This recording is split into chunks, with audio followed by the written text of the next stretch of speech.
Humanianity, a new religious call.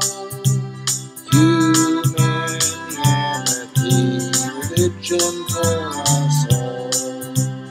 Humanity, now we all can see.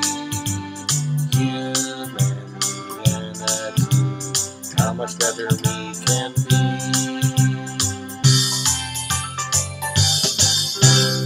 Hi, I'm Bill Van Fleet, and this is Humanianity Conversation number 8, recorded on February 8th, 2019. It is the first recorded conversation with my friend Steve Rast, who has a strong philosophical, religious, and political background, and has recently taken an interest in Humanianity.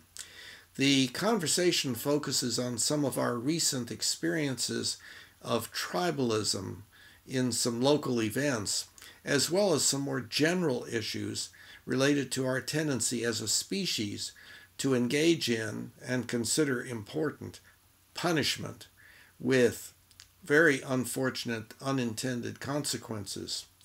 We also discussed some issues related to the mind-body problem and the concept of the supernatural, as involved in the current tendency in Western culture to be either for religion or against it.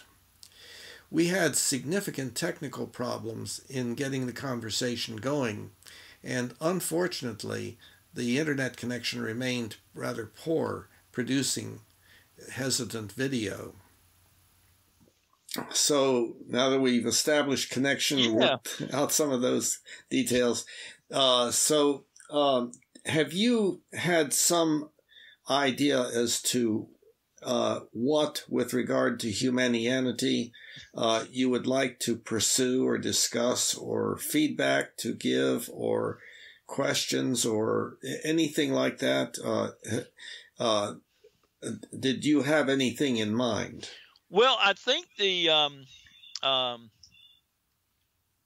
idea is, I noticed that you have one group in Charlotte and one group in Gastonia. Is that correct? There's a Charlotte group and a Gastonia. I went up and looked and see where they were in the rest of the state. There's nothing in South Carolina.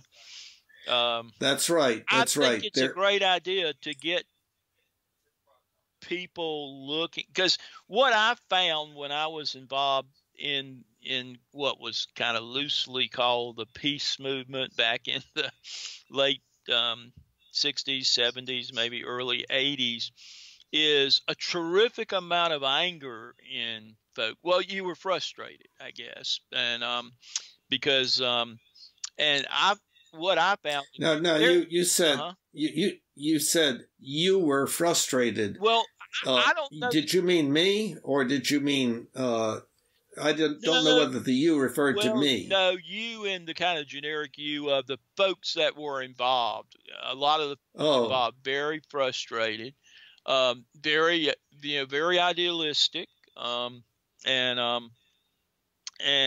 what I found in the group that I've talked to you about that I was involved with, the Beyond War group, and Charlotte had a Beyond War group, and we had a York County Beyond War group, is that it got you to look within yourself. So our whole motto was, how can we expect the rest of the world to come together if we can't come together? So I think you're on the right track, certainly there, of getting folks to see how, rather than saying to somebody else, you act good, you act fair, you act just, is looking within yourself and being honest with yourself. That's when you left last night. We stayed there till 12:30, kind of talking about that honesty, inner honesty, people being honest. We got into, of course, with Chris. Chris is very how shall I put it? Sort of angry toward the church and to religion and all of that. And he's right in the sense that, if the folks that say they're for love and peace and justice can't be honest about where they are, then it's very difficult for an individual to, you know, and it got brought up around the Unitarian Church there in Charlotte. And I'm not real familiar. I'm familiar with the Unitarian Church in Columbia because I know some friends that are members, but I'm not as familiar with the Charlotte Unitarian community. Evidently there's a little bit of conflict going on, you know, going on there. One of the folks in the group, Ben, I can't remember his name. Yeah. Yes. Chris wrote an email that was very interesting to him. And, I know. Yeah. Now Chris has decided that he does, because I think Chris had been attending the Unitarian, and now he's decided he doesn't want to attend it. You know, and this is this is a very important area of consideration. I do not have the same orientation as Chris with regard to quote religion, and the problem is that in our culture currently, Western culture here, there has been growing an increasing tribalistic conflict that you either have to be one of us, the religious, or one of us, the anti-religious. Yes, exactly. And in fact, what people say is that the opposite of religion is atheism, but of course that's not so. No. There are non-theistic religions and so on, but independent of that, or in addition to that, there is the basic problem of our built-in tendency toward tribalism and toward feeling like it's important to have an other group that one can look down upon and in some way go to war with. And so the idea, what is going on at the Unitarian Church, has to do with basically whom should be excluded and what should not be allowed. And one of the issues is that we know that we as a species are gradually socially evolving. Not talking about genetic, but socially, our cultures are evolving, and we have become somewhat better. We have become more concerned about our fellow humans, and so forth. And there's an increasing idea of inclusiveness, like identification with our species as our tribe, rather than our particular little subgroup of humans that takes a stand against one or more other subgroups. And so that's what I found and I don't know why it kind of went a war group after the collapse of it. Was centered around, of course, the whole nuclear thing, and that was a big problem. I mean, we had a lot of firepower aimed at each other, and we still do. It's just that it's not at that kind of pitched level it was then, and because it was saying a lot of things right. We had a pen. And I've still got my pen. I haven't worn it in a while, but it had a kind of a gold circle around it, and then it had the globe, and one side of, I think it was the Western Hemisphere because it wasn't orbital; it was just flat. But and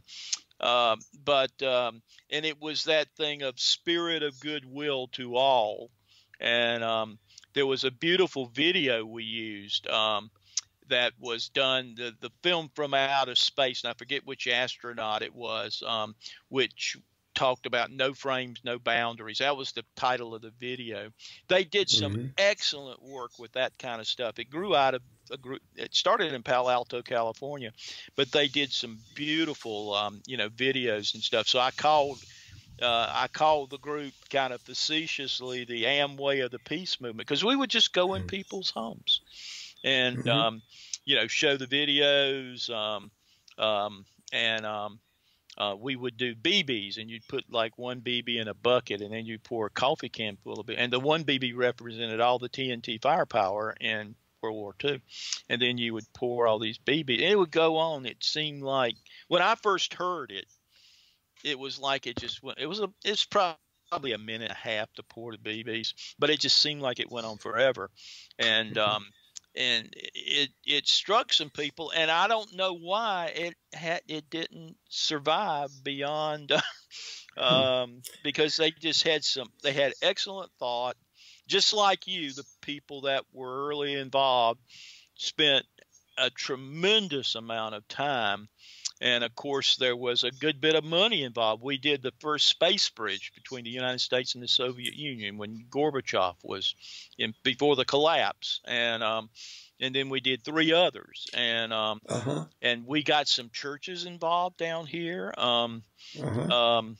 The River Hills Community Church, right over the border, right over the Mecklenburg, North Carolina border, was quite involved, and some of the people there quite involved, and a lot of the IBM community over in Charlotte. We even gave a presentation in Hugh McCall's living room. At that time, the chairman of the board, chief executive officer of, at that time, I guess it was Nations Bank, but it was a lot of the medical community was involved and stuff. It was just a very, and then it just sort of went away. But it had a lot of the same ideas that you have, Yeah, well, going back to what I was talking about, at the Unitarian Church and so on, the thing that's going on there, it's a big email conversation where one individual is really kind of attacking the church for having anything to do with Judeo-Christianity. And it's because of some of the bad stuff that's in Judeo-Christianity, like Deuteronomy 23 and stuff like that. Okay, so the Unitarian Church is trying to be inclusive, and so they are welcoming to everyone. Yeah. And then they will take they will celebrate, for instance, some ritual from that particular religious tradition as a way of welcoming the people and so on. Well, the complaint about that by this one person who has been doing email after email,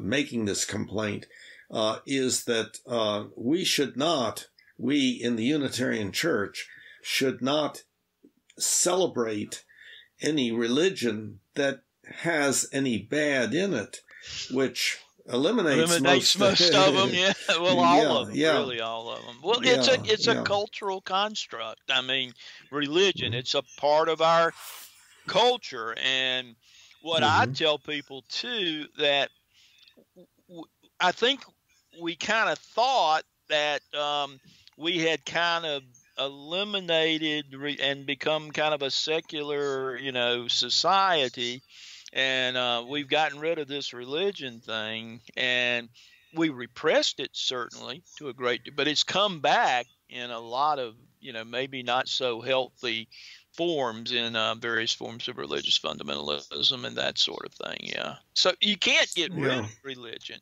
It's embedded in our, and I think as I hear you, I think you kind of understand that it's embedded in our culture, our ethics. You say, but see, even the way that you are speaking, like well, you can't get rid of it. It's embedded in our culture and so forth,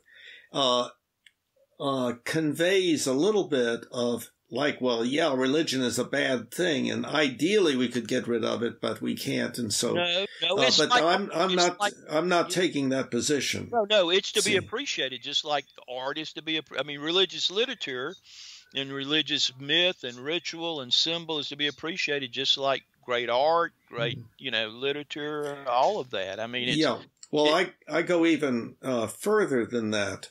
What I'm saying is, if we take a look at religion over the whole history of our species, going back as far as we can with, like recorded history and so on, religion has been the adult getting together to find out how to be a good person, to do the right thing. And of course, in the past, it has been that has been based upon, it's been an authoritarian kind of ethics based upon obedience to whoever or whatever is most powerful and so forth. And so there is emerging, has been emerging gradually, but it's still in its infancy, this alternative kind of ethics that is the social contract, not imposed upon us, or not where we agree that so-and-so is the scariest or most powerful, so the grand we have to Sassu, obey. Yeah, that's right.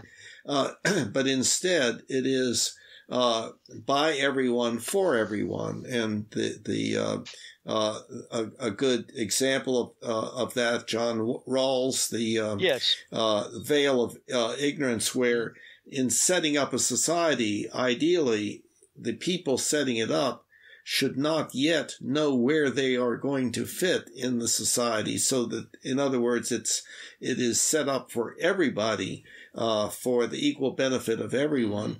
But of course, that can't be done because the people who are setting up any kind of social procedures, government, and so forth, are already alive and are in a particular position within society, and we have built into us, of course, a dread of going down in the hierarchy and a desire to go up in the hierarchy, or at least to maintain our stance. Our self-esteem is based upon that, and so on.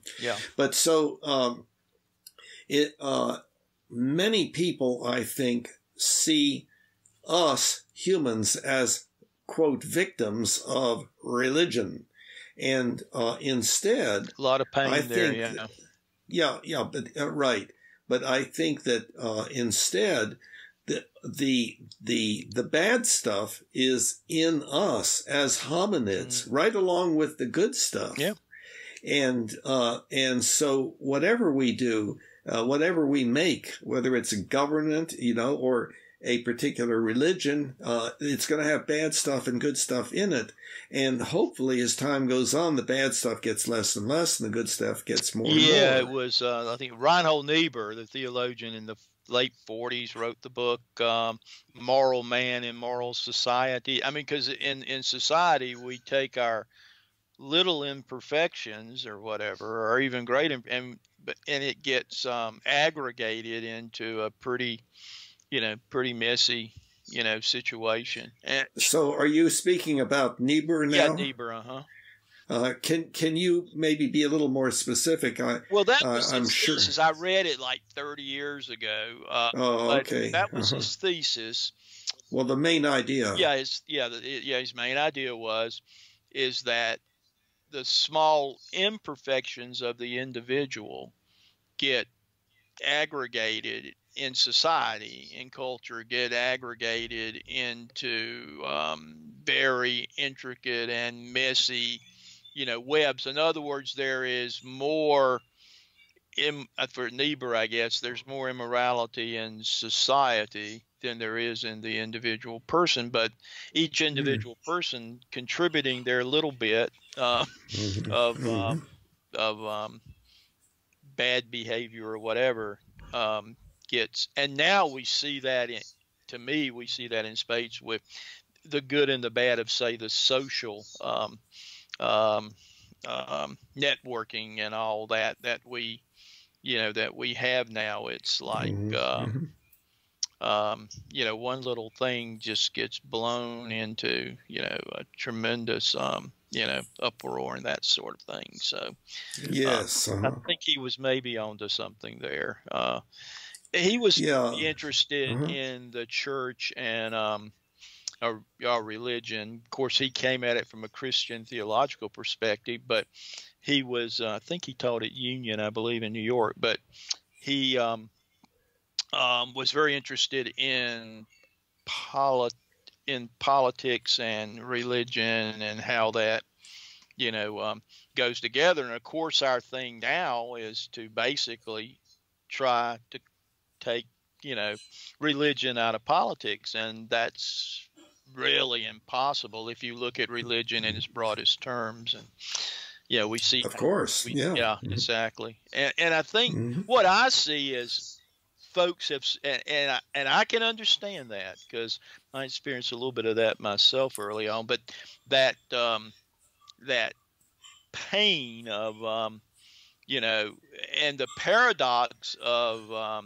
being in a religious community that sort of puts love and all of that, somewhat out there is what we should do, and yet not seeing that not lived, and seeing how I can remember, gosh, it was before I moved to Rock Hill, so it must have been I was maybe 7 years old.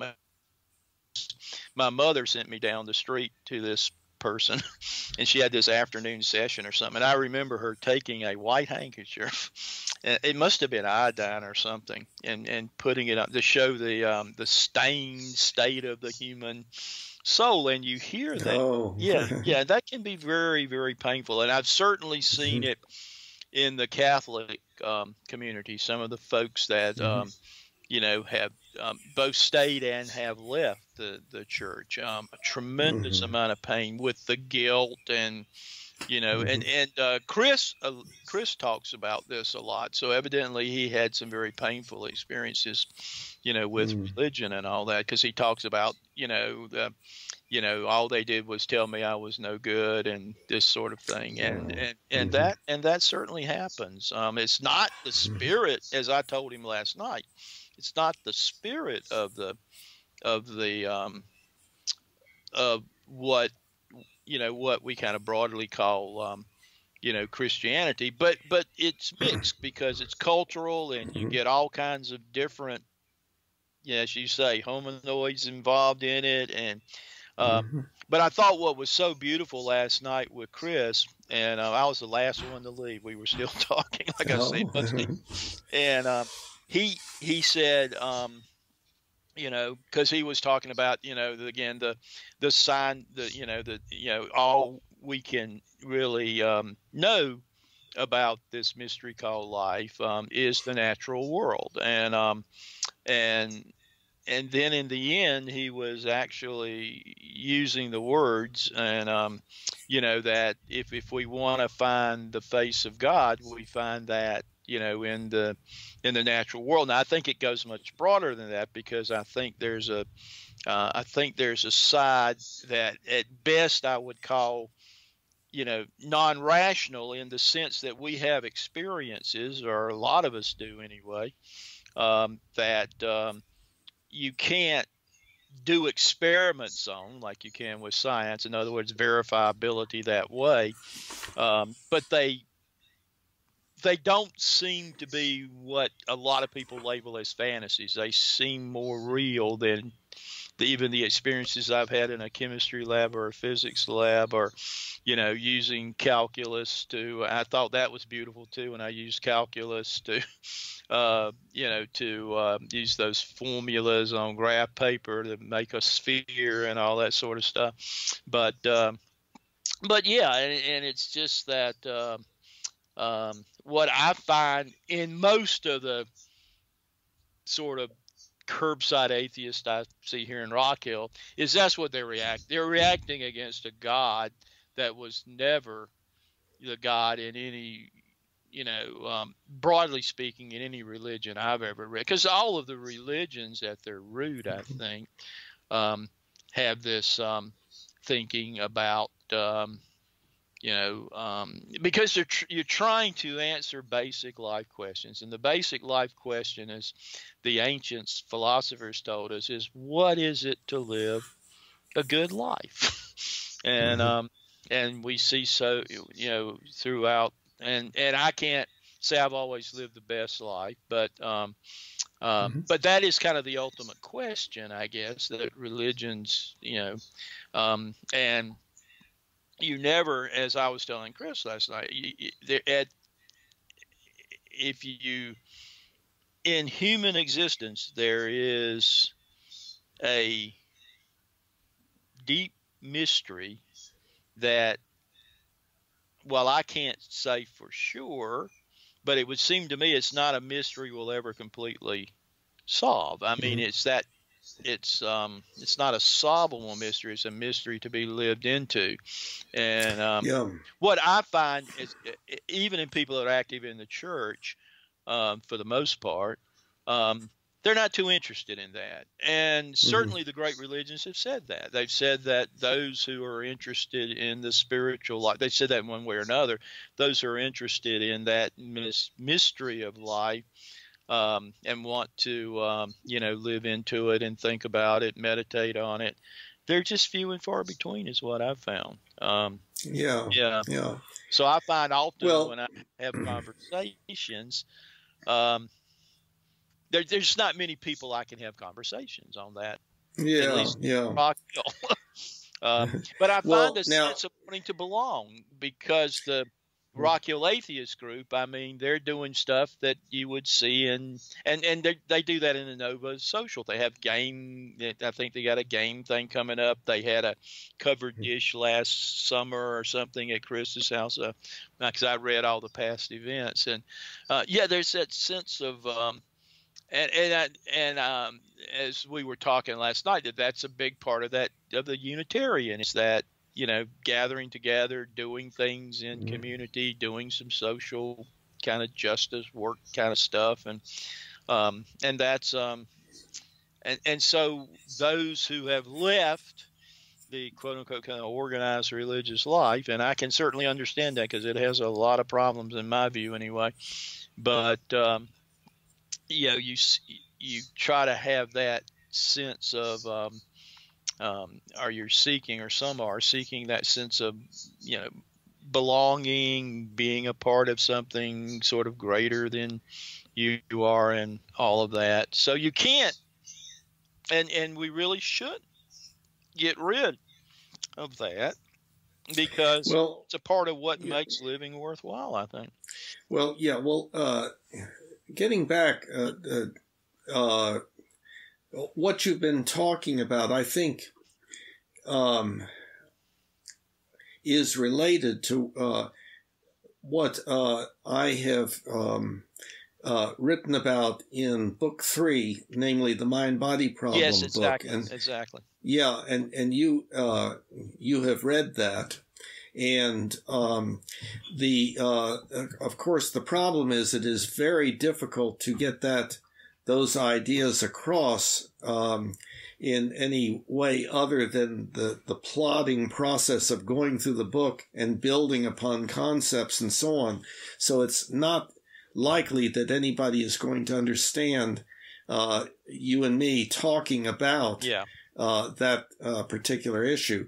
But one of the important things is that our beliefs that we act according to are just models of this thing, reality. And the only evidence we have of there being such a thing as reality is one thing, and that is the ability to predict. Yeah. In other words, if I predict that such and such is going to happen by virtue of what I do or in some other way, and it happens, then that means that the belief is correct, or very likely correct. It may be incorrect, of course, and just have a coincidence, but still, whatever we do, when we act with some idea as to what the outcome is going to be of that action.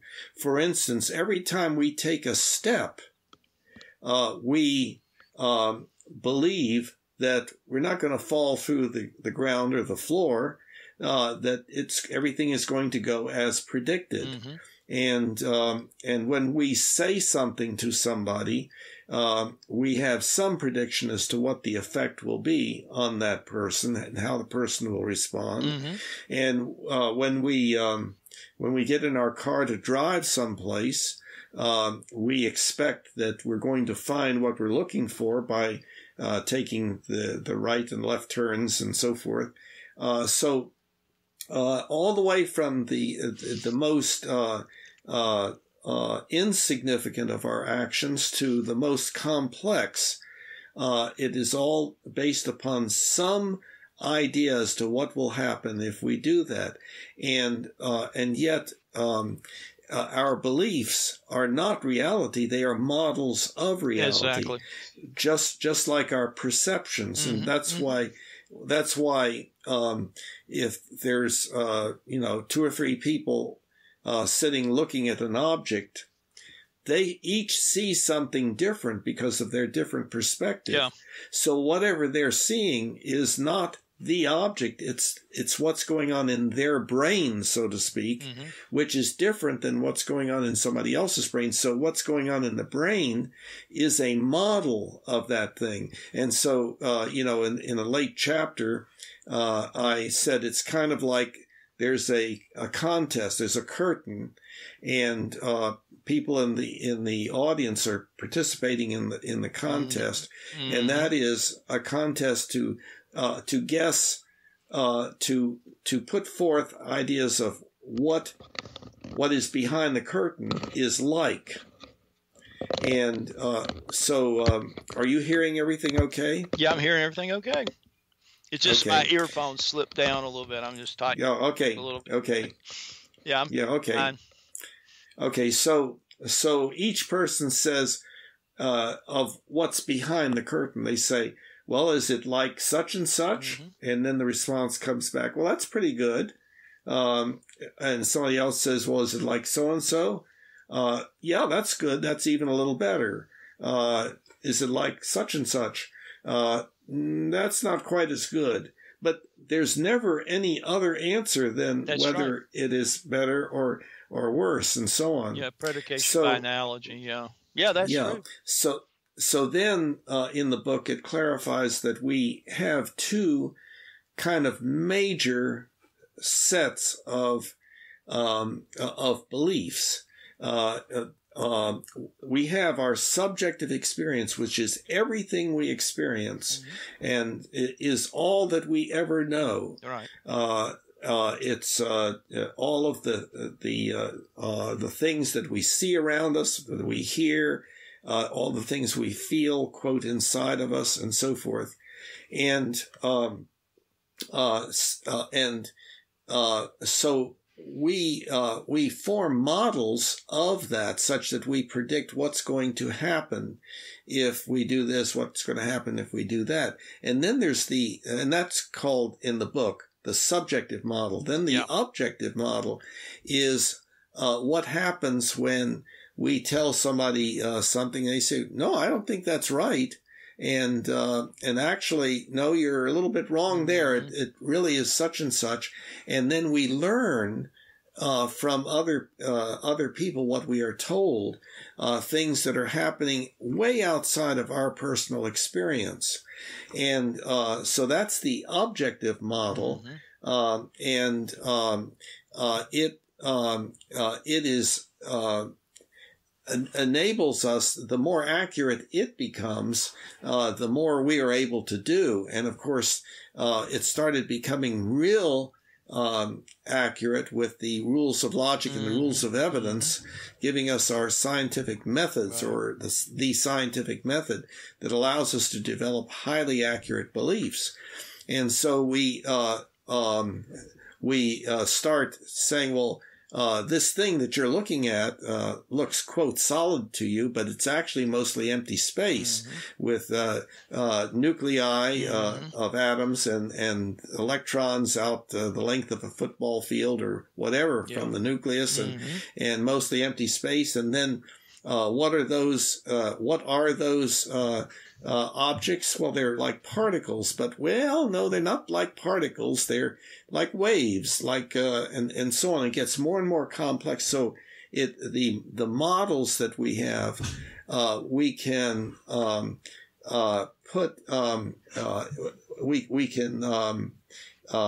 make them be like stuff that we have in our subjective experience, but none of that really works entirely. So reality is something that is far stranger than anything we can imagine. Exactly. So we just approximate it. But the sciences have, and the ultimate models that the scientific methods develop are essentially mathematical, related to the measurements that we make.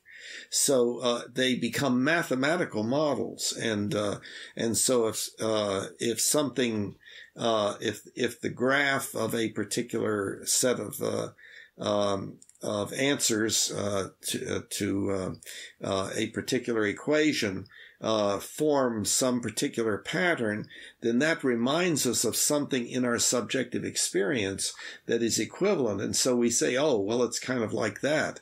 But it turns out that the mathematical models turn out to be substantially different than those that are similar to anything that we experience in our subjective moment by moment living. Yes.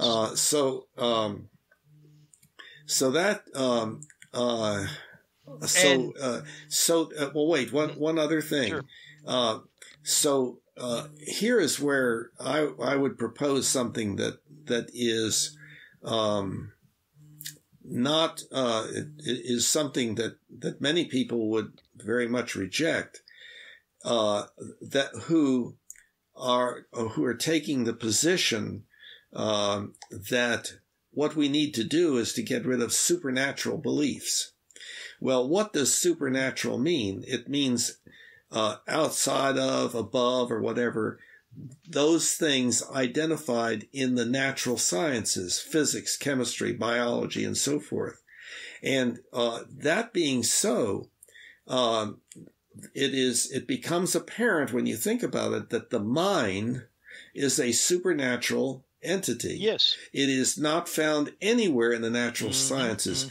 And also, if you believe you have a mind, and if you look at your friend or your wife or something, and you believe that there's a person there other than just the physical object that could be reduplicated by a well-constructed robot, if you believe that there's something there that you can't see, but it's definitely there and you can interact with it, then you have beliefs about that, and that's a supernatural belief.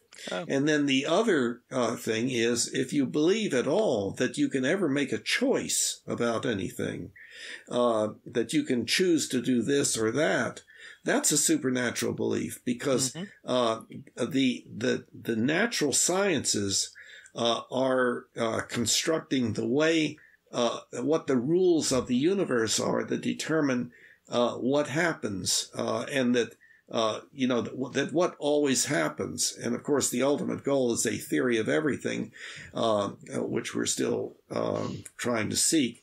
But at any rate, it nowhere in that is free will. It's connected. It's the free will versus determinism problem, because the natural sciences are deterministic. Yeah. But one operates from a belief that, yes, I can make a choice. I can decide to do this or I can decide to do that. And if a person has no supernatural beliefs, they're highly impaired. If a person believes that others around them are just inanimate objects, then they have something like maybe severe autism, and if they believe that they can't make a choice, well, I don't think anybody really believes that they can't make a choice, even though in the natural sciences, choice is not something that happens. It's just something that a person, by virtue of the laws of the universe, comes to believe that they made a decision about. So at any rate, so that turning against supernatural beliefs is one of the things that is happening with some people who are identifying with the natural sciences and so forth, and turning against religions because they have supernatural beliefs in them, and they don't want to admit, would not want to admit that they themselves have supernatural beliefs. Yeah. Well, because it's all, I think it's all, when you really reflect on it, this whole thing of what you're saying about, our mind, our consciousness, that's what we can't even know the other person's consciousness, mind, or thoughts. I mean, nor do we see our own mind, because you don't see any boundary. Exactly. And granted, at least for me, that gets you into paradoxes if you push it enough. But a paradox like what? Well, like it seems to me, and maybe this is intuitional, and we talked a little bit about intuition last night afterwards too, but that there is this unity or oneness. Certainly seems like contemporary physics is very interested in that and studying that in various and sundry ways. Of quantum entanglement, for instance, at a distance. But in other words, there's this oneness or truth being one, what I used to call big T truth, being one. It does call into question things like, free will looks more deterministic, maybe. If you just think of nothing being of this oneness and nothing outside of that oneness, then what we call good and evil and set up as polarities, like you say, I've got mine, and I don't like what this other fellow's doing, so let's go over and get rid of him. The whole heaven hell thing, and certainly in Christianity, which wasn't as developed early in Christian history, but it certainly is there in spades now in both the Protestant religion and Protestant Church and Catholic Church. But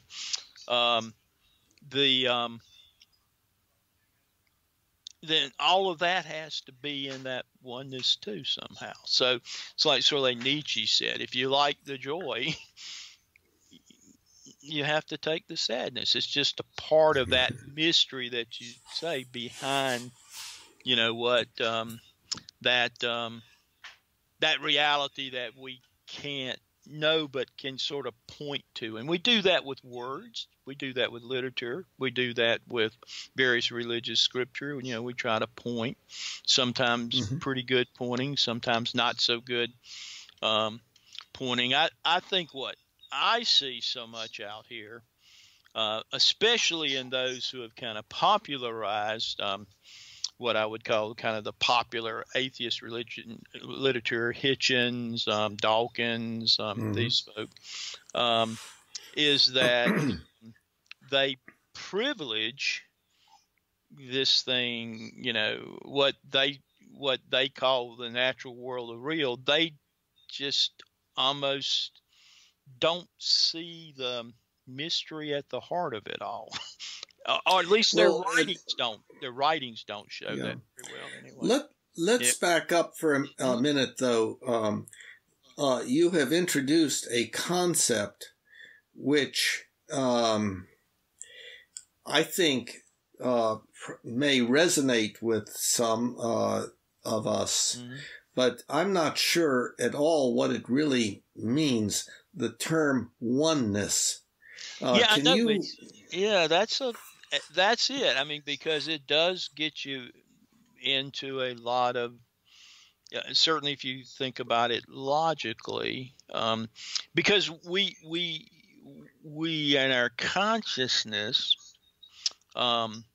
although there have been some people who've tried to write about, well, you can get beyond that, but I don't think I have. But our very language is a subject-object kind of language, and so there is, the chair here and the table over here, and there is the house that the table is in, and so we've always got boundaries, I think.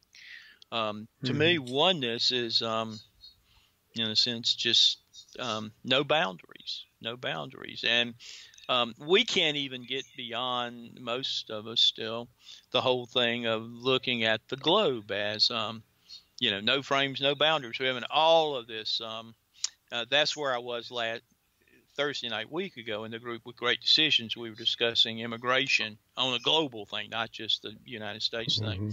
And we can't. We've gotten to, so I think we sort of see free movement of capital and assets around the world. And I brought that up at the meeting, and we can see that, but we can't see that with people. I mean, people can't be. We don't see that as being fluid. In other words, if you're here, I won't let you into my space unless you go through certain, things that you have to do and meet certain criteria. Now in the United States, of course, we're, talking about, sort of letting in the cream of the crop, but, other people, we don't sort of want you and that sort of thing. So we're always setting those boundaries, I think, in our thinking. And you can't, it's very difficult, at least for me, to think outside of that. And yet I have this deep feeling, experience, intuition that that oneness seems to be in the sense of no boundaries. There isn't what we call there isn't an end to the universe. It's infinite. Well, again, now, paradoxes, because what you're talking about, I think, is quote, reality, and that's what's behind the curtain. Yes, and then we try to have models of that reality. Very imperfect way. And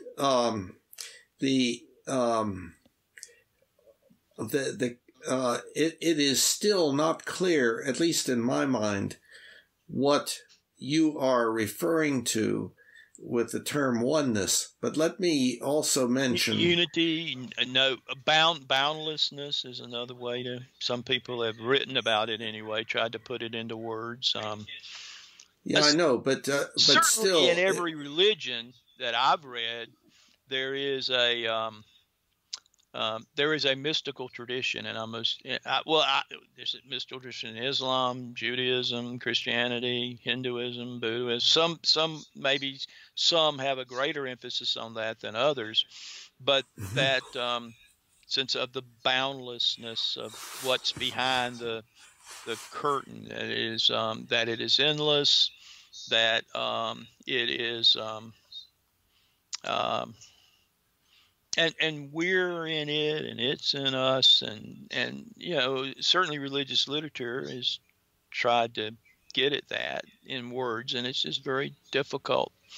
It's not something, as we were saying last night, it's not something that science, in that sort of grand thinking about science, inductive logic and all that predictability you're talking about, it's not something that it handles very well. But it is certainly in a lot of literature. The one that I was mentioning to you, Aldous Huxley's book, The Perennial Philosophy, spends about 200 pages trying to put words around it. But it's very difficult to put And of course, then we say, and I'm right there with the ones that say that if you can't put it into words, you just really don't know what you're talking about. But there does just seem to be an experience, this thing that if I say irrational, that certainly gets a lot of scientific minds upset. Maybe non-rational is a better term. There is a there are some things that logic can't handle, and then if you push logic far enough, even it is problematic. How do you mean? How do you mean? Nicholas Taleb wrote a book just recently, 10 years ago, called The Black Swan. I think I might have mentioned that at one of the Sunday night meetings. Because I think Hume was right in saying that cause and effect we take on somewhat on a trust is kind of what he said, because you can have something that happens over and over and over and over again, and what Taleb says, there's always a black swan lurking out there. I mean, you can see the white swan 1,000,000 times. So on the 1,000,000th time, you're certainly going to say, when you go down to the lake, I'm going to see a white swan. But there's no way in advance of seeing the white swan that you know that. Okay. Well, let's confidence in mathematical, and that's what statistics is. Okay. Well, yeah. Well, let's kind of drill down a little on this, because I think that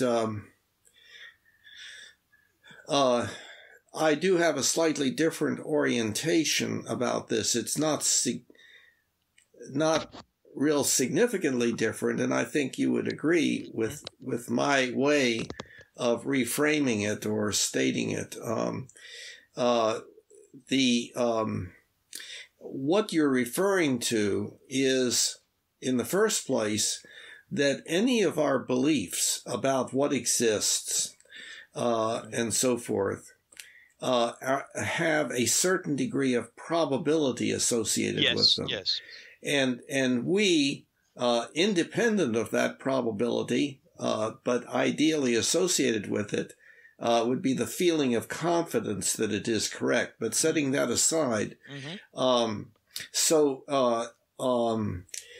yes, we can observe something over and over again and develop a belief that the probability is high that, for instance, we will not see a black swan, that the swans will all be white. Yes. And that may turn out to be true. We may never see a black swan. On the other hand, we might. Yeah. In which case, then we would have to revise our beliefs that are, if we had them, that any swan is white. So that's just the issue of that any of our beliefs have a certain probability associated with them, and that it can occur at some point that something will happen that will reduce the probability of that belief being correct. So in my mind, that's not an unusual or difficult thing to comprehend, and it's associated with Charles Sanders Peirce's truth is that opinion toward which all opinion would tend if it tended indefinitely toward fixity, like the curve approaching an asymptote. And the asymptote would be truth, but the curve can never say that it's gotten there. Exactly. The other thing, just backing up, because there was a lot in what you said, is the term intuition. And when someone used that term, and I said, well, what is intuition? The person said, look it up, and went on. They didn't want, but intuition is just a feeling state that I feel like I'm correct. But that doesn't mean that one is. Exactly. That's just that's a brain state. So just because something is an intuition doesn't mean that it is therefore correct. It's just that, well, I seem to believe this pretty strongly, or something like that. It's not real clear. And maybe even belief is not the right word. I like the word trust. I mean, in our models, if we have confidence in them, we trust in them, we live into them. But you're right. I mean, you can never. And this is what happens. We take our intuition sometimes, our beliefs, and then we want to believe we're right. And if we're right, then everybody else has to believe as I believe, because if they don't believe as I believe, then I must not be right. And and that's when we get into all the conflicts and all of that. I mean, you live into your but I think, and and certainly there's literature in this respect down through the ages, that there is this side of us, the mind, because the mind is a mystery too, as you said. I mean, it's you use the word supernatural, and maybe it's everything is natural, including that mystery of the. Now, the way you define supernatural as anything outside of the sciences is not the way it has always been explained by everyone. But but yeah, but there is this, if you call it supernatural, this as you say, feeling, but in my experience, that has been more real to me than almost anything else I've ever experienced. And those who have had those experiences and actually write about them, I think, a lot of people don't write about them. I really haven't written about them that much. Tried to do it in some poetry from time to time, but it's the word is sometimes used ineffable. It's something that is very hard to put into words. And so we use analogy, as you say. It's sort of like this. It's sort of like this. But it's not really this. I've always, I remember when I was doing my graduate orals down at USC, we were taught, one of the areas I was being tested in was religion and philosophy of religion. And I have, at that time, I was maybe even more so than now, what you would call a negative theologian. Better to say what God isn't than to say what God is. And I remember going on, and one of the professors said, boy, you really are into, the negative theology. And then the graduate director said, Steve has always been a negative. So I guess, but yeah, I think it's better to say what it isn't. Maybe we get closer there in some ways if we say what it isn't than if we say, because if you say what it is, often, like you just said, you begin to say, well, that's the way it is, and that's the only way it is, and that's where we get into tribalism, factionalism, and all that, I think.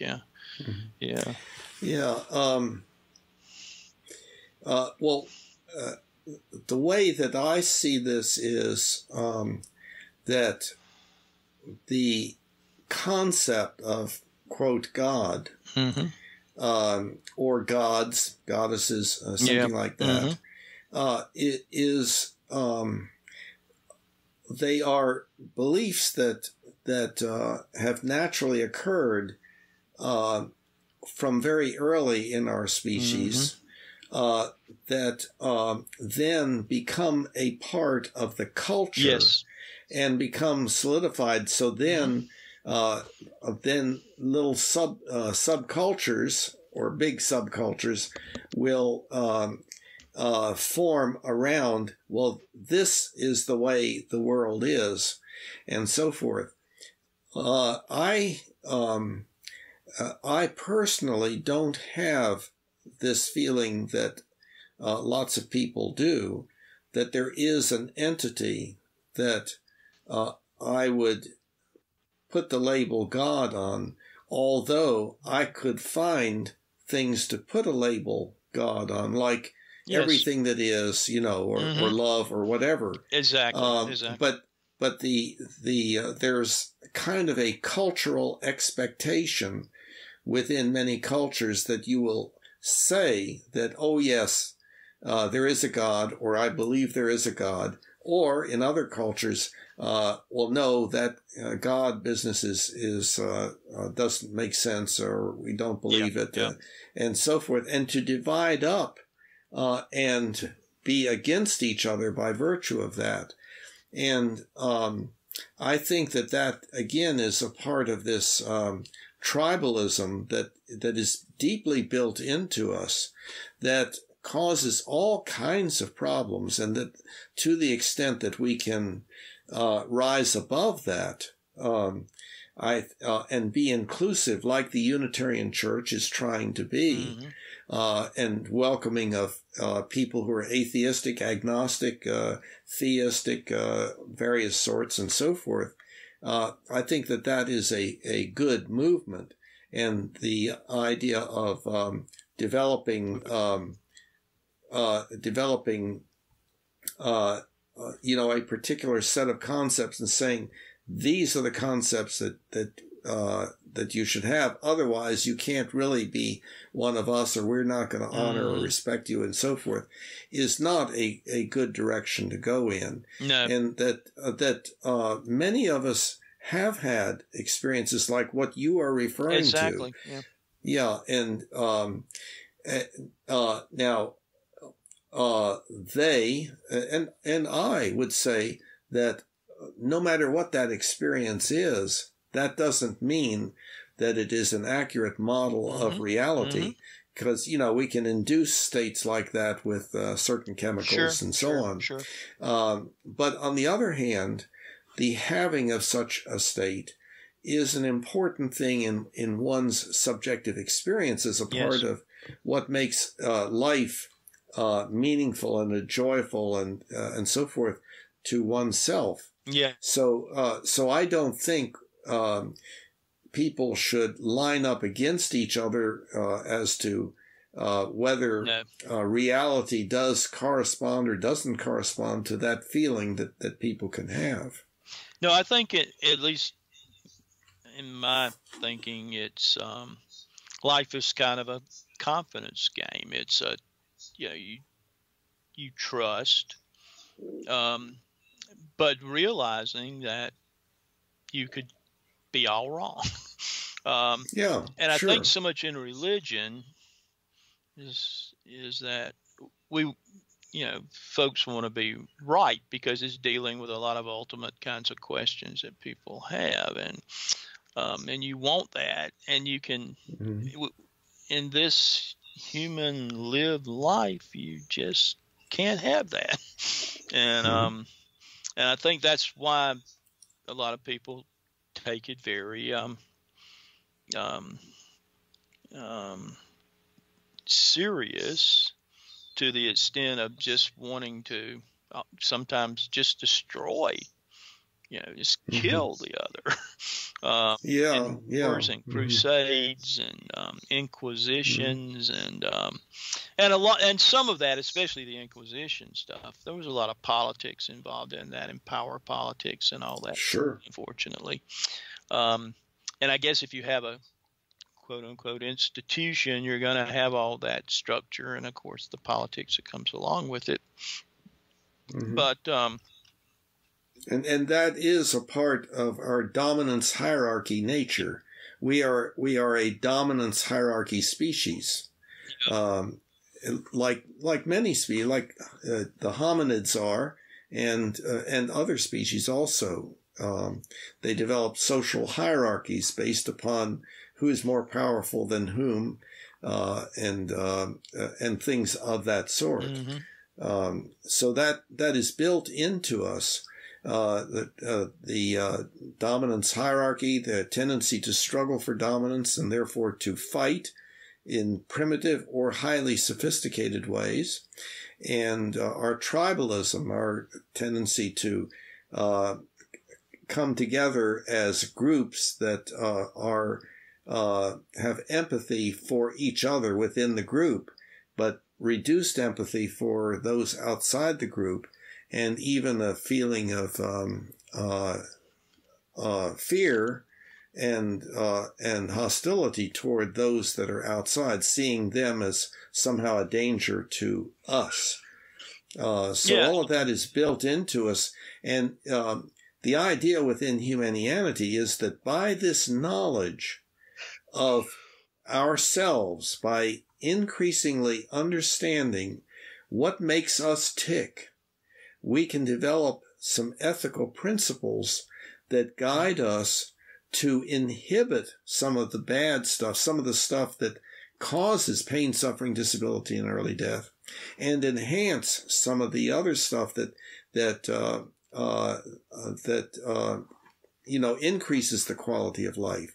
So our ethics comes from our culture. So we have to change our cultures to have our cultures change us.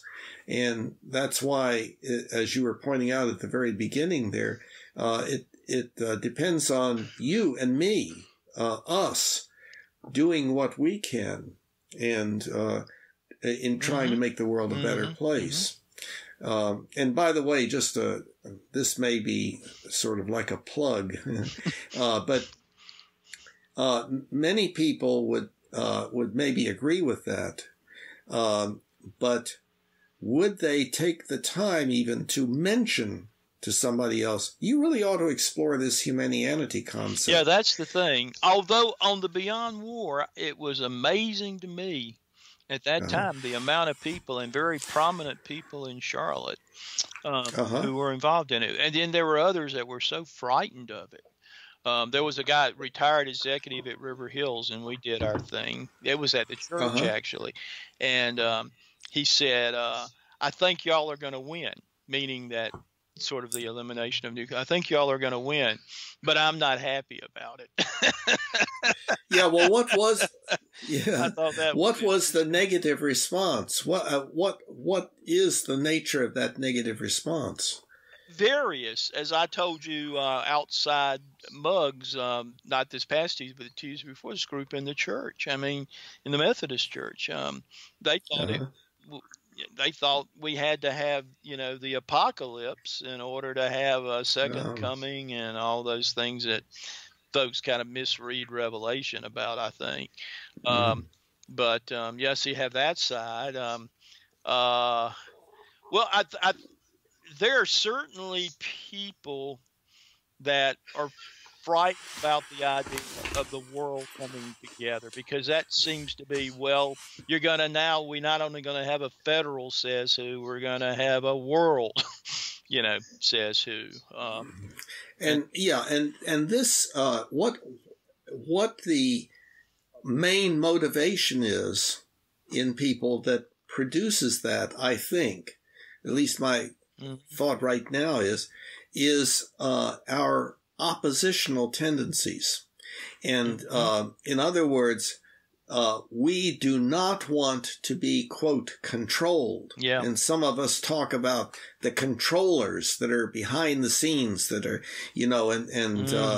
and lying to us. Tim is very, well, I think Tim's a very honest person. I mean, it's been a while since I've seen someone that would speak out because I think he is voicing I think he's being very truthful and honest about the way he is feeling. I mean, more so. Oh, yes, right. Interact with. Yeah. But yeah, he's and I've been around. But see, the question is, well, where does that oppositionalism come from? And I believe that it's very specifically, it comes from our normal, natural child-rearing methods, and specifically our use of punishment. Because punishment, although it may produce submission in the child and therefore compliance with the parental wishes, it also produces anger and a wish to be out from under this threat of punishment. And so people think, one day I'll be on my own. I will be free of being controlled. And then that gets projected into society. I think you're right about that. Yeah. And I tend to be, on political philosophy, more of a libertarian in a little L sense of that, in that I think those controls are better the more local we can, and the more participatory we can make them. Like you're trying to do with this. I mean, to have people vote, to have people put beliefs up, and in the belief manual. Yeah, so there is no one sort of grand says who, I guess. Although the grants, but there again, we sort of want that in a way too, to have someone to tell us, so yes. that's Sartre wrote about absolute freedom, and that seems to be very uncomfortable to most, that we're absolutely free and absolutely responsible for everything that happens is essentially. The problem and that's is frightening too to people. Well, I think one of the problems is that we kind of merge a lot of things together that need to be kept apart. For instance, if you enter into a social contract with someone else, voluntarily, because it will do you good and it'll do the other person good, that contract is an agreement to behave in a certain way and to not behave in certain other ways, whatever it is. So therefore, you are saying, okay, I will give up my freedom. I will agree not to do such and such. I will agree to do so and so. And that's cooperation. And that is a good thing. So that kind of loss of freedom is brought about by the freedom, so to speak, to enter into the social contract, as opposed to, no, I don't want to do it. And, but I'm scared of you, or I'm scared of you all. And so therefore I will have to do it, but I certainly don't want to. Exactly. Now that would be a different kind of giving up of one's freedom. Yeah. So I think we tend not to make a distinction there. So I've observed that in some discussions. Yeah, I think it's that social contract theory is good as far as it goes, in the sense that it certainly can, and that's why I'm more of that libertarian, I guess. I think it can work in, at least for now, it can somewhat work in smaller groups. It's very difficult to imagine that universally, although I can kind of push myself to see that. I guess that's what we were trying to get to politically, and such things as the League of Nations. And well, coming back for a minute. So little L libertarian. Yeah. I'm not sure I know what you mean by that. Well, can you clarify it? I kind of labeled myself that way because I didn't want to say I was a member of the Libertarian Party as long as I was on the election board, because I wanted to be totally not partisan. And so I kind of, I guess the little L libertarian, and at least my thinking on it is that seeing that philosophy as making sort of like, I might call myself a utilitarian, or I might call myself a pragmatist or something. Yeah, but I'm asking more of a school of philosophy, I guess. Right. But tell me what you mean by it. In other words, what the basic philosophy is. The basic philosophy is that government should be there to enforce contracts, to provide court systems and that sort of thing. That government shouldn't get involved in sort of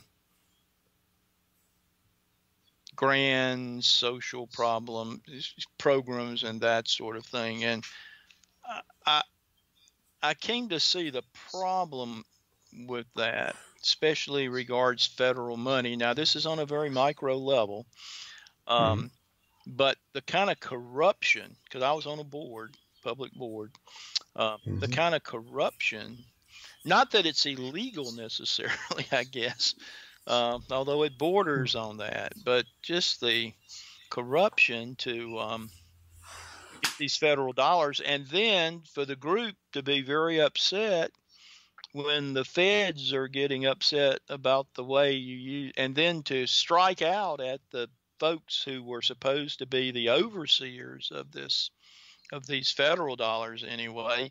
And I kept trying to tell them, I mean, you're fighting the very people that ensure the survival of this agency, because every dollar in the agency was either a federal dollar, a state dollar, or a local dollar. But yeah, that's kind of the broad. And well, okay, let me let me, if I can. And it too involves paradoxes, because you get into such things as, well, we shouldn't have, public streets. They should all be toll roads and that sort of thing. And even getting down to even, local security and things. I mean, it can get you into paradoxes, but it's a thought of limiting government action. Jeffersonian, Thomas.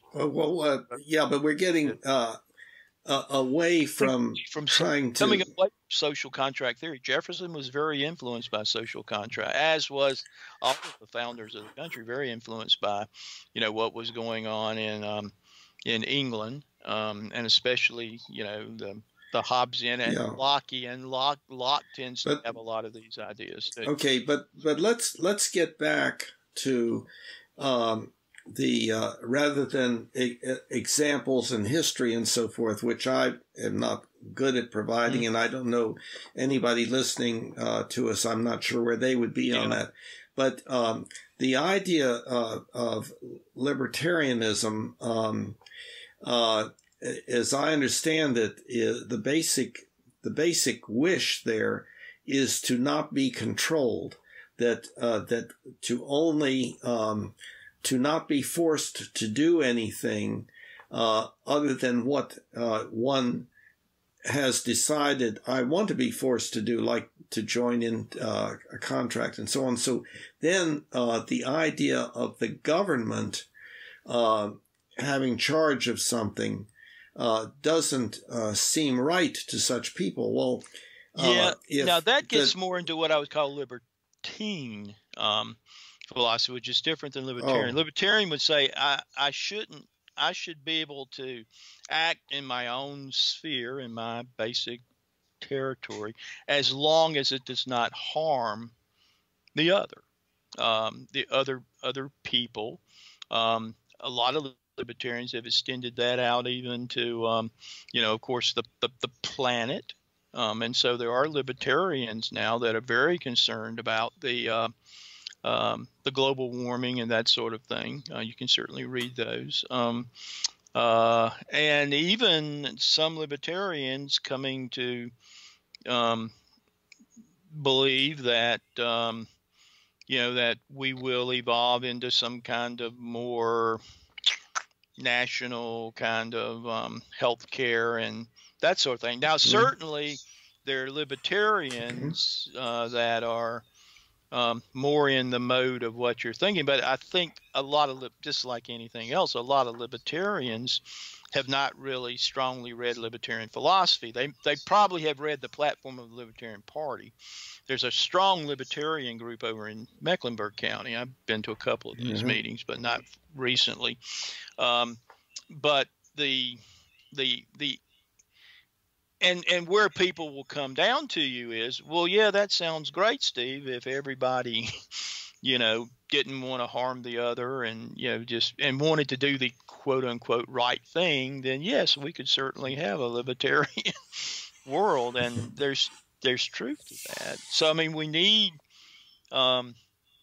we need government, whether we need as much government as, and that can be an argument too, as to, as we have. I mean, there's certainly, there's guy Emory, Dr. Livingston, he's retired now, Professor Emeritus of Philosophy down there, very much a student of Hobbes and Hume, primarily Hume.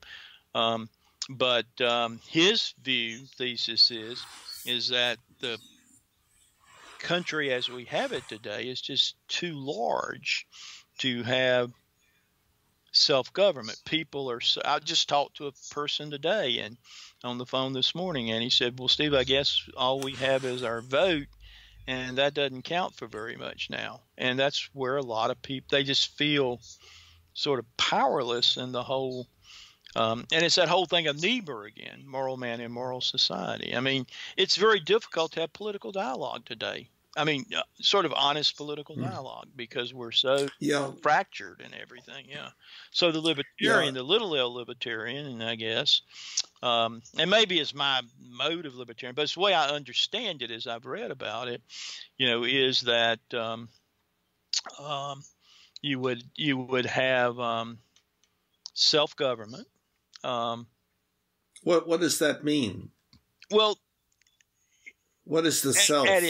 At its micro, I get it's just sort of like the New England way of doing things in the little New England town. Well, see, I don't know what that means. New England, New England town, little New England town. You want to come together and do something. You don't have a council. Wait.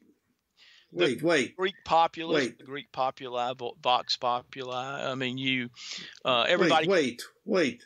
Sort of what you're doing with this. Wait. The term self, are you talking about an individual person, or are you talking about a group? Well, I'm talking about it more in terms of political science theory. Self-government is the people decide, for lack of a better term, who's going to be the grand says who, what is going to be the law, what is going to be the structure. It's and that the people are directly involved in that by vote, and you see that, like I say, still even today in some small towns like Hampshire, where you have the town meeting. The Catawba Nation out here, the tribe here in York County, they do that. They come together twice a year, the whole tribe. Anybody who's in the tribe can come. Not everybody comes, but everybody can come and have a vote on major policy. Now, they do appoint or elect a board of directors, tribal council, they call it. It's like a board of directors, to carry that out. But, they have much more of a direct voice than, say, I do in what's going to happen on county council. Now, I have more influence than some because I just know all those people and they're friends and we talk. But a lot of the average citizens, they don't even know who their leaders are. I mean, if I went out, probably in my neighborhood, most would probably know their county council person. But I've been in classrooms where I've taught, and I always give as an extra credit question on every course I teach. Maybe I'm just politically motivated. But anyway, ask them, who is your congressperson? Who are your two senators? And 75% can't answer that. 75% can't answer that. And so, the idea again that that powerlessness, and Tim voices that. It's obvious Tim doesn't vote. I don't think, from what he said anyway. I mean, it's that sense of powerlessness that a lot of people feel. They feel like they have little input into that which controls them. I work every day with people who are in trouble with the IRS, and they just feel helpless in that situation. It's like, somebody has grabbed me by the neck and, squeezing me and calling me and okay. So yeah. Okay.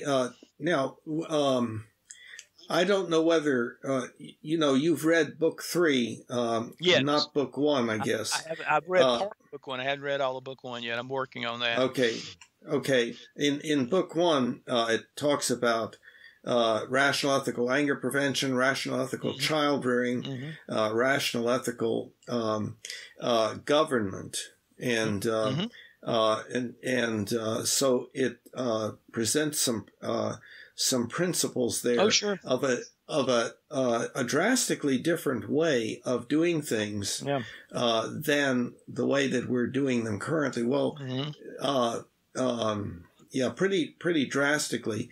And of course, it's something that could not just all of a sudden be switched to. But when you get to that, it would be interesting to have a conversation about. Yeah, it would be, because one thing I noticed when I came on the election board is we had a chair, and that chair believed that he was supposed to be the end all and be all of everything. I mean, nobody spoke. I mean, it was just the chair and the executive director at that time. What would the chair do, and what would Betty do, the executive director? And then I came on. He retired. I came on in 2004, and I built more of a collaborative model. I mean, I told them, I said, I don't have all the answers. I mean, I sort of can know the law and research the law, but I don't have the, I mean, it's we all, take part in this. And, but it's difficult. Most people don't want to do it, even on my board. I mean, I gave them the opportunity. The first time we had an evaluation of the director, you have to do that annually. Before, Ron, our chairperson, just did the evaluation, didn't ask for any input from us or anything. And I held a meeting, an executive session, to have everybody. And what most of them said was, well, Steve, you know it more, and you're over here more than we are. We don't know well, they could certainly know it. They could come over there anytime they wanted to. Nobody was keeping them. But most people just don't seem to, at that level, kind of want that. And that's people who have volunteered to be on governing board. Right. Yeah. So one thing that points to, or is talking about, is methods of or mode of leadership. Yes, exactly. And so it is possible for a leader to say, I want to hear from you, but basically this is what I want you to do, or to say, look, we need to come up with something as a group that we're all satisfied with. And so let's keep working at this until we all really are satisfied. Yeah. And there's much more discussion. There was much more discussion when I left after I came on 2004 as chair for 15 years, almost 15 years. In the end, there was much more discussion than there had been under the earlier model. So it was growing in that direction. It's just, it does take a while. But to me, that is kind of rational government. I mean, you try to reach a consensus, especially in these smaller things like an election board or a city council or a county council. Maybe Congress, it's much more difficult because you got, 535 people. But that you, my motto kind of was on there, well, as long as we're serving on the board, we should follow the law as best we can interpret it and understand it. I mean, because if you don't do that, then you've got chaos. And, if we don't like the law, we can certainly try to get the law changed, and we do that through professional association and that sort of thing.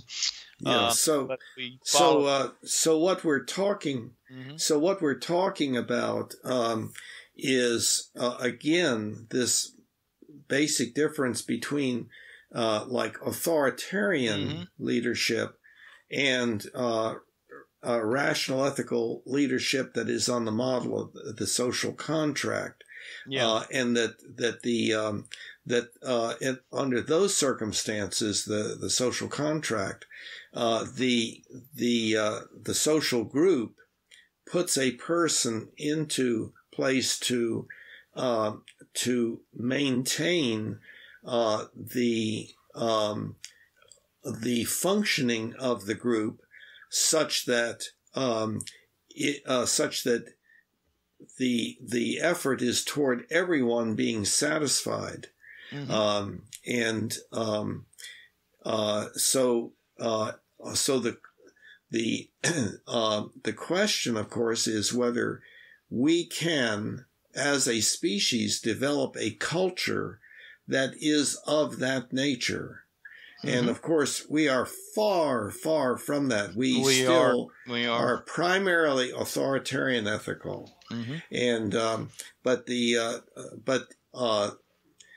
what I'm hoping to do is to do my little part to advocate for us to consider moving away from authoritarian ethics toward rational ethics that is the social contract, with the goal being the Humanian ultimate ethical principle. Mm-hmm.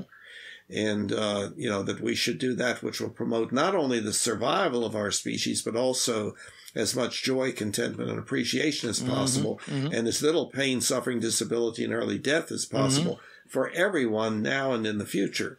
And that's just my wording of something that I think we all could go for, but and would if we really gave it thought and sufficient thought.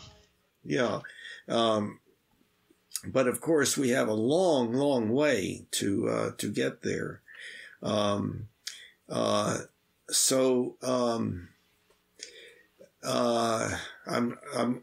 thinking about what we have talked about. We talked about a number of things, and there were some things where I wanted to kind of get a little bit more down into the libertarian, little L libertarian.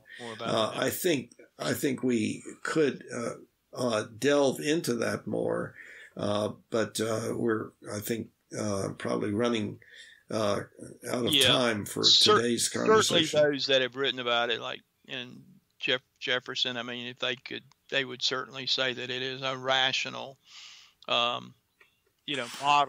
I think what so many people do when you, at least I found down in this part of the country, when you bring it up, of course, it gets labeled big L libertarian, so you're a fringe political party that's going to be a spoiler in every election or whatever. And the other thing is, well, you're just a libertine. You want to be free to do anything you want to do, and that's far from the libertarian philosophy, mm-hmm. at least as I understand it. Yeah, it's not a libertine philosophy. It's a it's limiting the power of the grand says who, I guess you would say. It's because every says who is imperfect. So the says, and we certainly the founding fathers had a lot of really good thoughts. I mean, you read the Federalist Papers and this sort of thing, in the sense of checks and balances. And, but even the checks and balances don't seem to be working very well on the federal level now. And we're far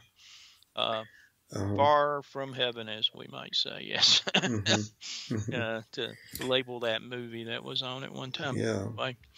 And I'm increasingly finding, it's No Country for Old Men too. I don't know how you feel about it, but geez, I mean, the culture has changed so dramatically in my lifetime. And when often we reflect today, folks, on whatever, there's no thinking about what the historical context was when certain things were happening. I mean, we can label those bad, we can label those evil or whatever, and but no understanding, no empathy for where culture was at a particular time. Yes, and this is connected. This is connected with this very atypical view that I have, that almost nobody else would have, and that is that we should move away from the idea of punishment. That I agree with that. There's a very strong belief that I know. that a person should be consequenced. A person should, but now the problem is that just doing away with punishment is not what is needed. It's what would replace that is so important and complex. But I think it's going to have to emerge probably primarily by this shift to non-punitive child rearing. That is and that is occurring.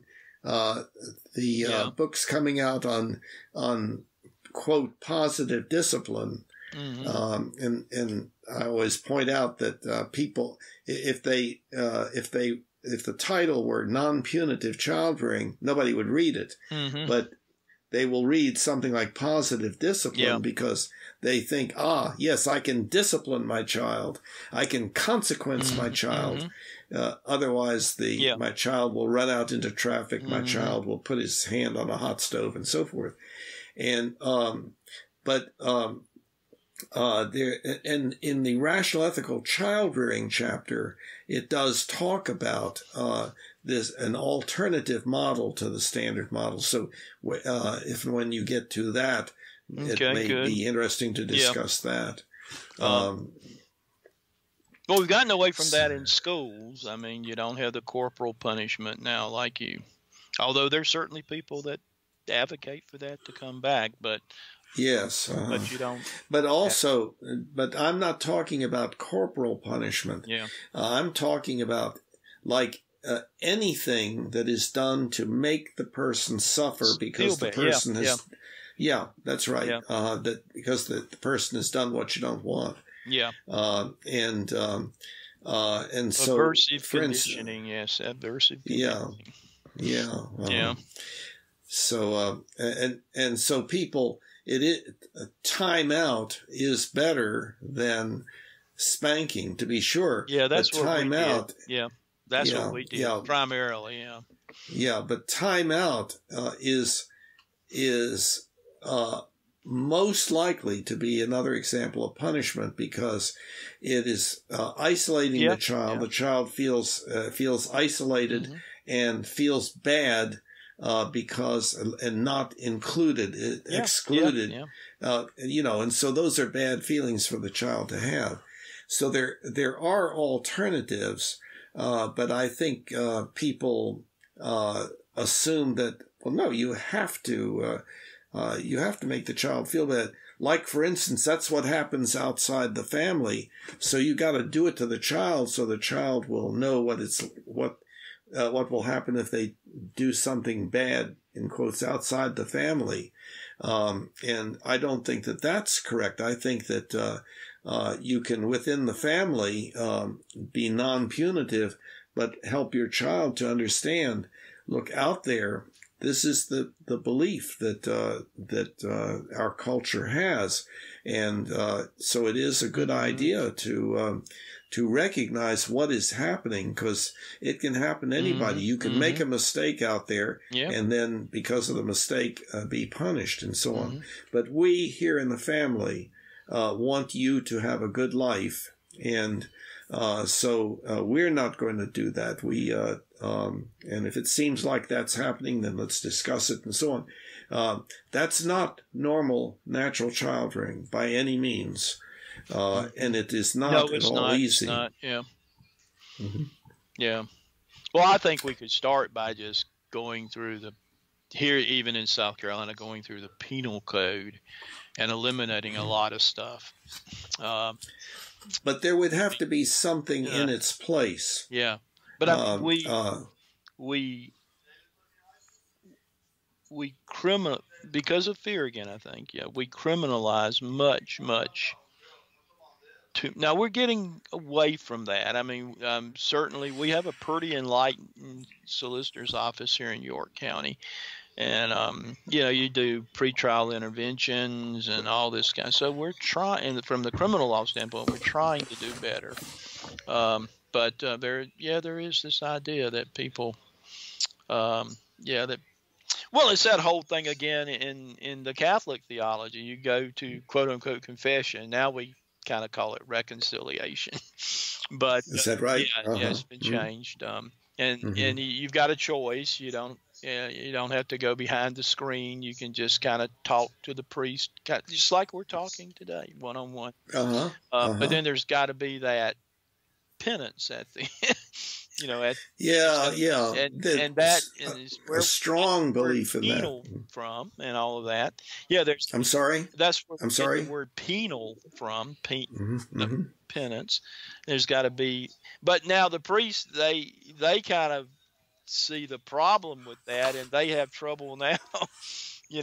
Coming up with they try to make the penance be connected to whatever the problem is. For instance, if you go, and this has been my experience, and I'm having a little, my wife and I, we're arguing a little bit, and then it's penance is sort of, you take her out to dinner or something and reconcile with her, and so they're trying, but even that is difficult, because it used to be, for Vatican II, Catholic moral theology was a book of essentially penances. So you could look it up. Well, you did this. Well, here must be the penance, So it is that strong idea, like you say, even still in the Catholic Church, of you have to do something to atone for.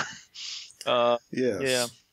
But it's in the Catholic Church because it's in us. Yeah. The Catholic Church is a mirror of our inner psyche, I think. Yeah. Well, how it's gone over the years. I mean, but it even the church will admit today, it just involves you in a lot of paradoxes that you try to rationally, because the church, if anything, is the Catholic Church, very rational organization. I mean, and the theology is very rational and all that, most of it. And there's this idea, like this whole idea of heaven, hell. Well, what are we going to do with Plato and Aristotle? Well, let's do this thing called limbo. And then, well, what are we going to do with, because Augustine pretty much wrote about the thing of the stain of original sin. That really of the what? Of the what? Where that really started. Of the what? Stain of original sin.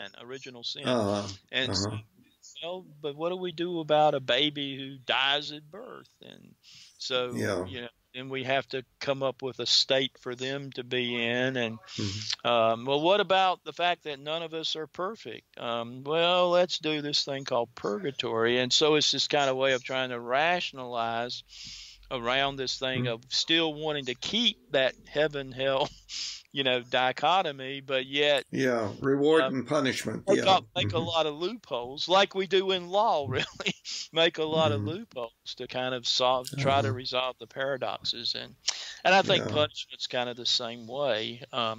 It's what is punishment is the same way. It doesn't work very well. I wait a minute, because you broke up a little bit. What did you say? Punishment is kind of the same thing. Our recidivism rate here in South Carolina is tremendous. We spend a tremendous amount of taxpayer dollars on just keeping people locked up. And and sometimes they're not even violent kinds of situations.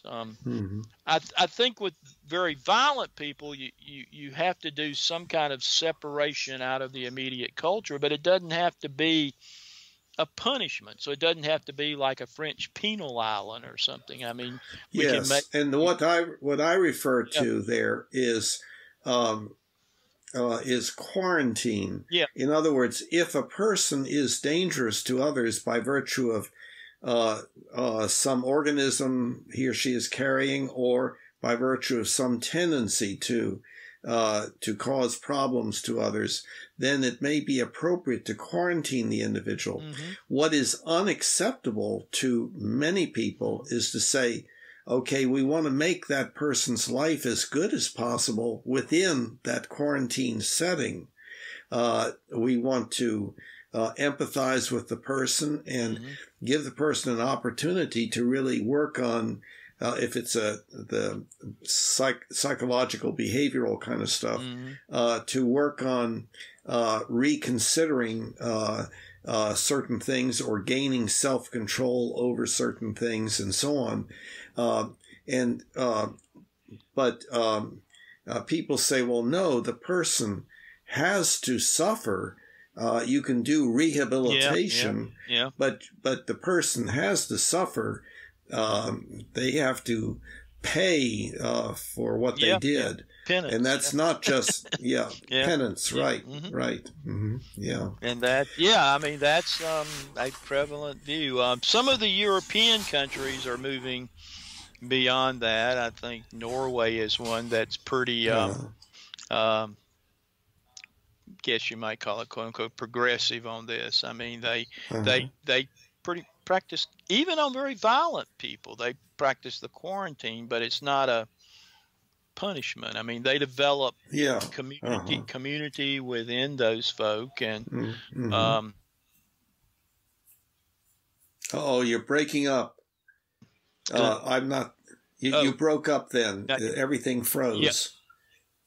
Okay, I think it's moving now. It's getting back. I've done some prison ministry, and I've found, I mean, I've been around, convicted murderers and things, and they're just human beings too. They're just people. Yes. I mean, they've done something that has harmed society in one way or another, or at least been convicted, and they have, but they're just, I can sit down and talk with them just like I'm talking with you. And and you can have sympathy for them that they were formed into the kind of person that they are, that led them to do what they were doing. And as a newborn, that individual did not decide, oh, I'm going to go out there and I'm going to do some really bad stuff and so forth. No, the person was formed by the family culture and the larger culture. Well, and I had a situation I got involved with here in Rock Hill, young gentleman, not even 19 yet, I don't think. Well, he was still in school, still in high school. Anyway, he came home and he murdered his neighbor, the child, and the child was disabled, and that, of course, created a lot of furor in the community. And of course, he got the death penalty. Well, I was called into it toward the end. For some reason, some folks from Columbia called me and asked me would I kind of spearhead a thing up here of trying to get a commutation, not a pardon, but a commutation to life in prison without parole. And I thought I would do that, and I did. And the mother of the victim didn't want him executed. The guards came up to his funeral. Two of the guards came up to his funeral, and I talked with them, and they were telling me what a model prisoner he was. He got into a more controlled environment, and he basically but he was put to death. He was put to death. Yeah, that was the most difficult thing politically I think I've ever dealt with. I wrote a letter to the governor, David Beasley at the time. There was a person in my church who wrote a letter to the editor against me and how I was against Catholic principles. Well, by then, even the popes were kind of not crazy about capital punishment. But yeah, he was put to death. Yeah, and went to his funeral, of course. And it's just that that thinking that just not, and he was mentally retarded too.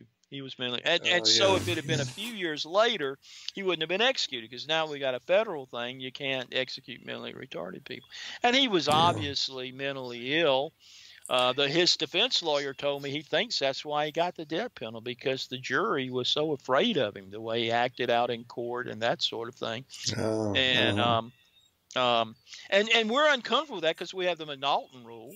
In other words, if you don't know what you're doing, then you can, you're insane, and you don't have to, you get treated rather than put in prison or executed. And so, but that makes little sense either, because folks that do those kinds of things have, as you say, some kind of emotional problem, some way they have been formed that is, you hate to use the word abnormal in a way, but but it's not of the norms of society, I guess. The way that I have stated it in the past is we create monsters and then torture and kill them. Yes, that is true. I've seen that in my experience, and and it was almost all of my friends and all that just could not understand why I was doing what I was doing, and it was a lonesome time, that situation. And I haven't done it since then. I've been asked to do it since then, but it was just so painful. I just haven't been able to do it again. And but we do that. Our culture creates those monsters, and then we try to destroy them. But maybe we're getting a little more enlightened. At least we seem on the federal level. We're going back and re-looking at all that punitive stuff that was put in during the Clinton administration. The putting these nonviolent drug people in for life in prison and this kind of stuff just made absolute. It doesn't even make economic sense. It doesn't even make economic sense, let alone just basic human. It just doesn't make sense. So Well, listen. I think probably we need to wind down. Yeah, we've been going a while, haven't we? But this has been great. I think that there have been a number of topics that we've introduced that we could drill down into, further. But we've certainly covered a lot of stuff. And I did want to ask, by the way, how much you have explored the belief manual. Have you actually? I just got into it from the standpoint of I have registered. I've done that. So you have registered. Yes, I have. Yeah, that today, in fact, and I did it the other day, and then I waited too long to get the code, so I immediately went up and got the code when I registered today. So that's great. Yes, read that and look at it and see how it's organized and all that, and and everything is explained. Everything is explained. Yes, very well. You can hover over things and it'll explain, and then there's the Y button that tells you how everything is done and so on. So, and then you can compare. If you construct your own belief manual, you can compare it to mine or to anybody else's who has constructed theirs and see where you agree, where you disagree, and so on. And then you can invite the person to the forum to discuss, the issue further and so on. So there's a lot to it, and that'll be fantastic. That's great. Yeah.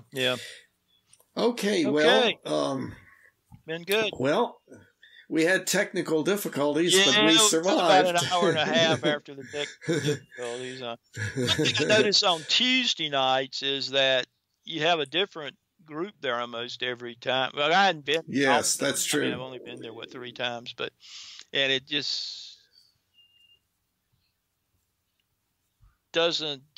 sometimes doesn't get a real clear focus, because that's true. Yes, like the minister who came, not this past Tuesday before, I think that was his first time there, and he kept saying, what's this? But it was good. I mean, he was asking some very good questions, I thought. Yeah.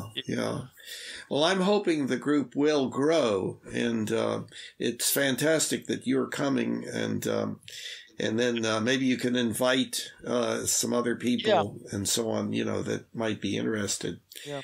Well, okay. Well, this has really been good. So I guess I'll see you on Tuesday, and we can then set up another time to continue a conversation. Yeah, this Friday afternoon thing works pretty good for me. Usually. Oh, does it? I usually kind of crank down on about 11 or 12 o'clock on Friday for the week. I don't do too much on Friday afternoon. Okay. Well, a lot of I find that in talking to the IRS, the folks that are there on Friday afternoon are a little more surly. I guess if you've been doing that, all you've been doing all week is listening to these taxpayer problems and stuff. So I guess by Friday afternoon you pretty much had it. So I just kind of cut it all off around 12 o'clock. Yeah. So Okay. Let's tentatively say same time next Friday. Yeah, that'll work. And I'm not sure that there's something else that could compete for that, but if so, then I would let you know right away. Oh, that'll be fine, yeah. Yeah. Okay. Well, very good. Well, take care. You too. Have a good week. See you on Tuesday. See you on Tuesday. Okay, good deal, Bill. Have a good weekend. Bye-bye. See if I can get down here. Okay. Bye-bye. Bye-bye. Humanity, now we all can see. Humanity, how much better